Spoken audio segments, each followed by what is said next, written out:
So, welcome to another edition of the Influence Global podcast. And I've got another special guest with me today, and that is Asti Wagner. And she is the CEO and founder of Invited, which is a fabulous influencer platform, particularly specializing in the food sector. So, Asti, it's lovely to have you here. And obviously, we've met a while ago, and I've been watching you grow and some of the investors that you've got on board. It's really been fascinating. So it's lovely to have you on the show. Well, thank you so much for having me as well. Yeah, super excited to chat more about my journey. Yeah. So on that note, let's talk about your journey because you started out as a foodie, didn't you? A food restaurant reviewer or influencer. So when did that all start? So I set up a food account on Instagram, I'd say around 4 or 5 years ago. Honestly, just kind of sharing my experiences of eating out around London. It was very much as a hobby, just with my friends kind of following my page. And I've always kind of been into content creation and video editing and things like that. And essentially just kind of started putting a bit more effort into this channel. And it was only around, I'd say, 2 years ago, kind of lockdown, near around lockdown time, where a couple of my videos ended up going viral. So I had my first viral video, which got over 1 million views, and that kind of Really? got my following from less than 500 followers to over 10,000 within 9 months, which was kind of crazy. And then kind of once I hit the 10,000 mark, a couple more of my videos went viral. My biggest one I'd say to date is my 15.7 million video. What was that? What was that Yeah, one? it was quite a random one, honestly. It was essentially just a massive food compilation video of just a whole bunch of different places that I'd been out to eat. So yeah, that gained some traction, managed to get over 15 million views. And then I think that video alone got me like another 10 to 15,000 followers within like 2 weeks. So that got me up even more. And then ever since that point, it's kind of continued to grow.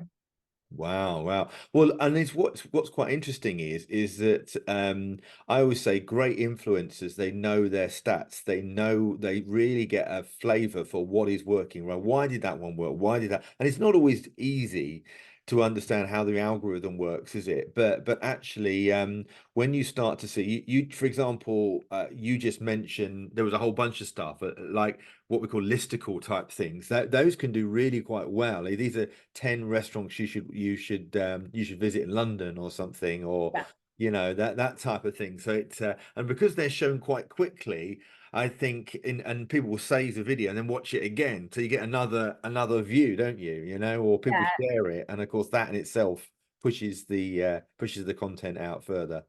Yeah, no, definitely. I think definitely like the quick kind of videos showing multiple restaurants, as you say, definitely very, gets picked up on the algorithm. And I think people obviously start saving them, sharing them. And yeah, definitely with like trending sounds and things like that. There's some tips and tricks that bloggers kind of do to try and make sure their content is at the top of people's feeds. So yeah, I think that's what happened with that one. And I mean, yeah, hopefully I'll get another proper viral one soon. So when did the idea of taking this further and you creating your own app stroke influencer platform? Yeah, so essentially it was actually when I hit the 10,000 mark, when I kind of started to take my food account more seriously, started to grow on TikTok as well, at the same time. And yeah, when I hit that mark, I just started to get completely overwhelmed with emails and direct messages on Instagram, from a whole range of different people, from brands, restaurants, agencies, the whole lot, basically inviting me in to have a free meal, or inviting me to a launch event, or wanting to send me product, which of course was amazing. Having access to all these amazing opportunities, and having the opportunity to kind of review these brands and new restaurants, things like that. And it was at that point where I thought, it just was a very manual process. It was a lot of back and forth communication between me and the brand, or me and the agency, a massive email thread, or a long kind of conversation on direct message on Instagram. And I just thought, surely there is, an easier way to do this. instead of kind of waiting for people to reply, which sometimes, honestly, arranging one simple meal at a restaurant might have taken weeks because, the person on the other end just doesn't reply, or Mhm. the email gets lost, or, Yeah, exactly. availability or something like that. There was a lot of kind of different aspects to it. And I just thought, surely there is an app out there that I can easily kind of scroll through offerings nearby to me and just book in instantly and see when there's availability, rather than going through this manual process. I mean, booking a restaurant normally through, a normal booking platform, you don't talk to someone, and I mean, you can, but typically how people do it is you go on the app, you book your table. So that's what I thought for influencers. Essentially, is there a booking app for influencers? And yeah, I did my research. There wasn't anything in the market, so just thought I just need to create this because it would just make the lives of both brands and influencers and content creators a lot easier. Yeah. So I came along to the launch, which was it last year? Last year, wasn't it? February. Last Yeah. February, which was amazing event, I have to say. I mean, you packed the rafters there. You obviously thought carefully and used a PR agency to make sure that it didn't not fail. And you had some celebrity chefs there, I remember. And I was really proud of the way that you present. I mean, it can't be easy to have, and you're still relatively young, aren't you? To be in front of all those people and you on the microphone. I think it's your passion that really has, and your determination to succeed, has led you this far. So bring me up to date with where you're at now on the platform. Yeah, so as you said, we launched last February. Yeah, that event was great. We actually didn't use any agency or Oh, anything you like didn't? Oh, you didn't? that. No, Oh, that was purely just me reaching out to people, oh, amazing. influencers, Right. and inviting them, which I mean, yeah, I'm very glad that we got to fill the room with so many amazing people, both people from brand side and influencer side. And I think even from that point, I thought, okay, we're on to something. If I can just organize this event from scratch, and I've never done an event purely by myself really, before, and fill the room with 300 people, and the content after that was incredible. We had, I mean, I'd say over like 200 post or something. We didn't, obviously it was a launch event, we didn't enforce the posting for that, but that was really amazing. And I think, yeah, to date now, I mean, we've almost been live a year, obviously coming up to our first birthday next February, so in a couple of months. But essentially we did launch specifically focused around hospitality, just because that was from my own personal experience Of course. as a food blogger. But we did very quickly start getting contacted a lot by other types of venues. So, music venues and cinemas, and, other types of venues, even like fashion brands who have a store, to work with our influencers, since we did open the doors from the beginning to all types of influencers, not just specifically food bloggers. So we have and had a range of, food, travel, lifestyle, fashion. But on the brand side, we did focus on the hospitality side. But then I just thought, why don't we open up the doors? The technology is there. Mm. It's exactly the same. We don't have to change anything. So why not, start focusing on other types, kind of opening up to other industries. So we did go through a rebrand, as you know, to basically open the doors to other industries. And yeah, now we're working with a whole range of brands. So, from the music venues to theaters to, homeware brands, even other kind of product brands, to send products to influencers now as well. So moving away from just in-person kind of experiences, we can bring those experiences home as well, so brands can send product. And yeah, we've now exceeded over 1,000 influencers on the platform. Have you? That's Yeah. fantastic. And they have to have a 10,000 minimum on Instagram, isn't that right? Yes, so either Instagram or TikTok. So the minimum requirement would be 10,000 followers. Yeah, we just want to make sure it's a very vetted community, bringing, yeah, the best content creators to the brands as Absolutely. possible. Yeah, and I think that's the right thing to do. That's not to say that, of course, there can't be nano influencers that have got audiences less than that, that could be quite niche. But I think it's important that you do have some level of benchmark as well. So I think that's important. And what have you? And you've got some great investors like Justin King from Sainsbury's, ex Sainsbury's, and John Vincent from Leon. I mean, that's fantastic. What was that process like about reaching out to investors or working with people that have run multi-million pound brands? And here you are, a startup. Yeah, so I think in my kind of investor journey, I've been super lucky because I've been kind of introduced to these people through kind of family and friend connections. How John came on board was actually because we invited him to the launch event, just because we invited quite a few people in the hospitality space, just to kind of let them know what was going on and what this new platform was all about. And he actually just came in straight off the back of that. He wanted to meet me, and I just pitched to him. And I mean, the rest is history, really. He's super helpful. Obviously came in as an investor, but also kind of a more of a partner as well. So he does work with me kind of day to day on the business and, the kind of the big commercial opportunity, which is of course amazing. Um, and then, yeah, recently, I mean, I've been introduced to Justin King, which is again such an amazing person to have kind of on board. He's known John for years as well, so that's a really great kind of partnership there. Amazing. And yeah, I think definitely just kind of moving out when we launched our gifting feature, which is where brands can send products to influencers' homes, kind of focusing on more consumer product brands. I think it was around that time when Justin came in, so it was just the perfect time because obviously John is more on the restaurant side with Leon, which is where we started out, and then now kind of expanding. We're bringing our investors. The investors are kind of coming in at the right time, I think, because yeah, Justin's experience in the kind of product sector is amazing.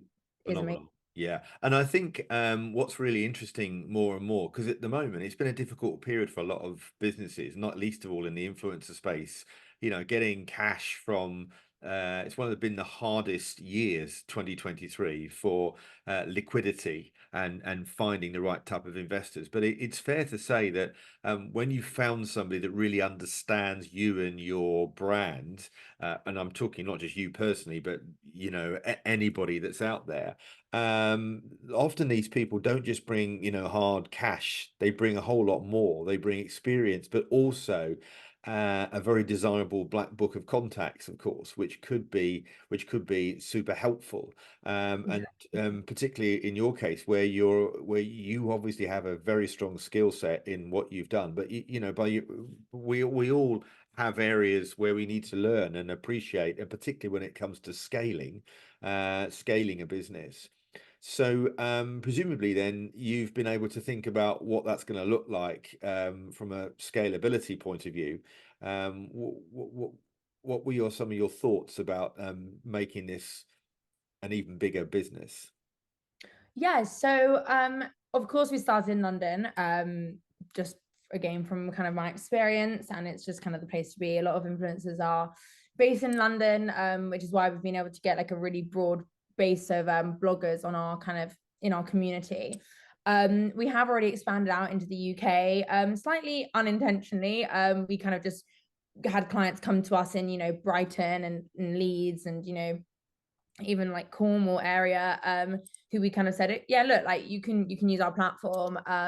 And actually off the back of that, even though we didn't per se have influencers in those areas, they all knew that we were kind of London based.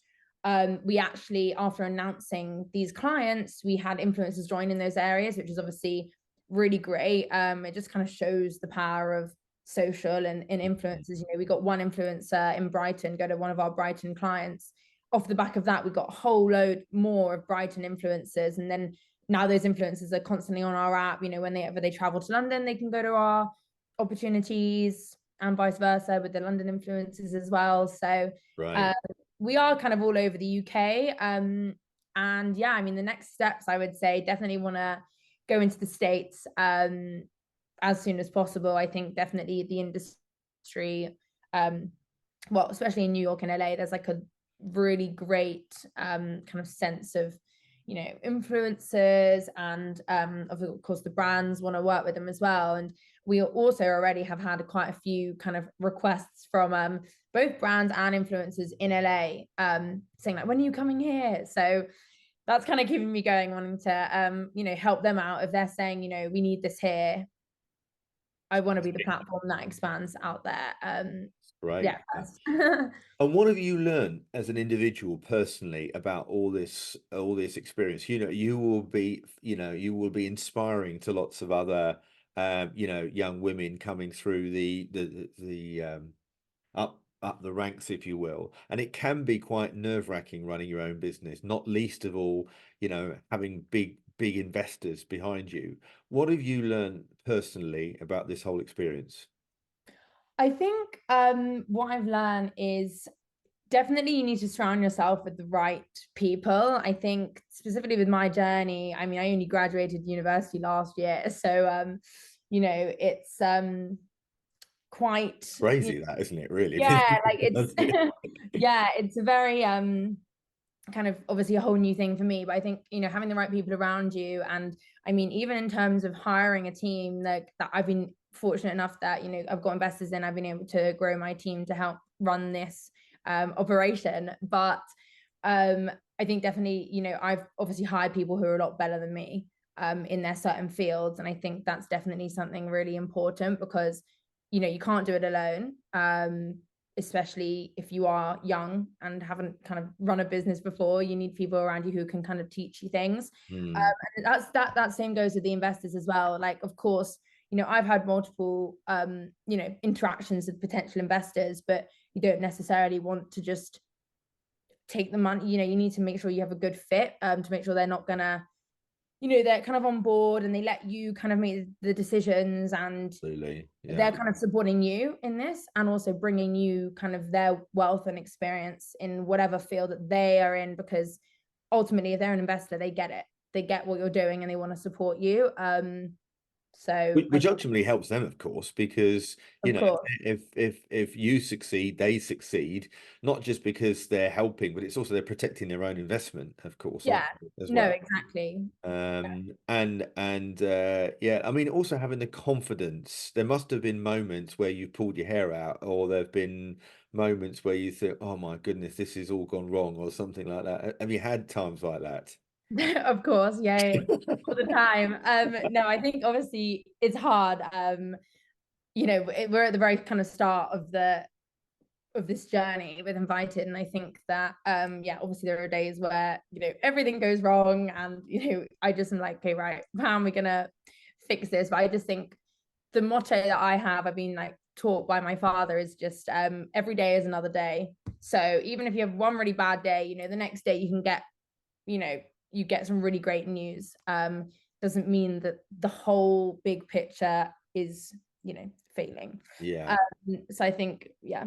And let's talk about your father actually, because am I right in thinking he comes from a tech background? He's been very influential in helping you, give you the sort of. I did meet him briefly at the launch, and I was certainly struck by his presence. And how important do you think it is to have a mentor behind you, whether or not they be a family member or whether they be, somebody else? To just help, because when you're a CEO of any business, and I've had this many times before, it can be a very lonely job actually. You can't always be friends with your staff. You want to be that nurturing and supportive person, but there's going to be time when you have to have difficult conversations with people, and it's Yeah, very difficult to have it with a friend. So how important is it, do you think, to have a supportive family, and indeed your dad, but other people as well? I think definitely it's very important. I think obviously, yeah, my father's been very supportive. Well, my whole family have actually throughout this whole journey. But yeah, in terms of kind of mentoring me, and yeah, he's run multiple tech businesses ever since he was like 21. So he's kind of gone through the same journey. I definitely think that's kind of why I have always wanted to start my own business. Never had the idea until Invited came around, but yeah, definitely I think it's very important to have someone even just like to bounce ideas off. I think Exactly. typically if you're a sole founder, and you haven't got a co-founder, I think definitely some sort of mentor, you need someone around you, because definitely could not be doing this alone. And yeah, a lot of the time people have asked, oh, like people ask me like, why do you not want a co-founder? Like, it's difficult by yourself. And I mean, I have had thoughts of having some sort of co-founder, but I just thought, I've come up with the idea. I've been grown up, being a food blogger myself. I think it would be difficult to bring someone in after, but I think having someone, either a co-founder or a mentor or even a supportive investor, which I'm very lucky I've got, quite a lot of people around me, is definitely super, super Mm, helpful. mm. Well, I mean, it's all part of your journey, isn't it? I always say never. It's just depending on what's right for you and where you think. I always talk to my boys about, having a jigsaw puzzle with skills on each puzzle, and thinking about what skills does this business need, and which puzzle bits have I got, and which Yeah. do I need to either acquire or get people. I mean, I like what you said about hiring people that are better than me. I mean, that's smart business, to be honest, because you really want to make sure that you've got people that understand the business really, really well, know how to engage and communicate with people, but also, Asti, it's really important to have a good culture.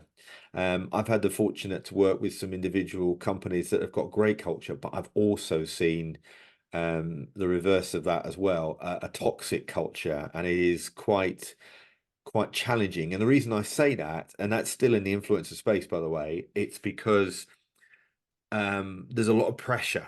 There's a lot of demands on the business, and when people are under pressure, or clients are unhappy, or influencers are unhappy, people aren't communicating backwards and forwards. It can be, holding those values dear, and being calm in a crisis is important, isn't it? Yeah, no, for sure. Completely agree. I think, especially, I mean, our team's pretty small at the moment. It's five of us in the UK. So, I definitely think, yeah, our kind of values are, trust. We all really trust each other. So We've important. been working with each other for, less than a year, but I think we all really trust each other, and like definitely communication, because yeah, especially as a startup, we're all kind of doing a lot, especially even though people have their own kind of roles, like everyone's kind of doing a bit of everything, working, maybe longer hours, just because, it's a startup, things go wrong and you need to kind of make sure that you're on call to fix them, so Of course. Yeah. yeah, I definitely think, yeah, having people that you can rely on, especially me being kind of managing, a team, it's really great now having people that I actually trust to do, well, obviously trust them and what we're kind of working on, but just kind of that general level of trust is there. If Mm. something, if someone needs anything, or something's going on like, even in their personal life, they can come to me or come to any of us and kind of talk to us, and we're very open with each other, I would say. Amazing. So, to finish with, what would you say was your lasting piece of advice to somebody that's about to become run their own business within either no, it doesn't have to be an influencer space, but you're a female entrepreneur. What would be your one piece of advice that somebody's thinking about it for 2024? I would say, honestly, if you want to do something, then just try, go and do it. With taking being an entrepreneur is taking a risk. You never know how it's going to end up, but that's kind of the journey you want to, if you want to go down that route. You kind of have to understand that, there is risk involved, but I think at the same time, if you don't take that path and if you have an idea, you ultimately will regret it. And I think it's never too late to start, even if you're a lot older than me and you have a business idea, then I think just go ahead and do it, and find people and talk to people around you and see if people think it's a viable idea, and just go ahead and try it, and even kind of don't listen to the negative people around you, because I've had a lot of people say like, what are you doing? Like, you Really? do this. Oh yeah. And even with my food account, like back when I started, when I had 50 followers, people were like, why are you doing that? Like, why are you wasting your time doing that? And then they look at me now and I'm like, well, I kind of have a business. My business has definitely come through my food account. If I never set that up, I would never have even come up with the idea. So even if it is some sort of content creator wanting to, start up a page, don't just think, oh, there's so many influencers already, like you're never going to hit those numbers. But I mean, everyone started from a place where they Of had course. zero followers. Of So course, of course, yeah, yeah. absolutely, and it's having having that self-belief, determination, and consistency is, I think, one of the things that are so important. Well, Asti, it's been lovely to see you again, all bright-eyed and bushy-tailed, which is great. And how can people find out more about you and the platform? Yeah, so you can find out about Invited on our website. It's invited.com with a Y, invyted.com. Of course, as well on Instagram, invited.app. So our emails, and you can just DM us at any time if you've got any questions. And your own account? My personal account is Eat with Ast. That is my food account. So you can find me on both Instagram and TikTok. So again, any questions about anything, very happy to ask. And if you need any restaurant recommendations, I'll be here.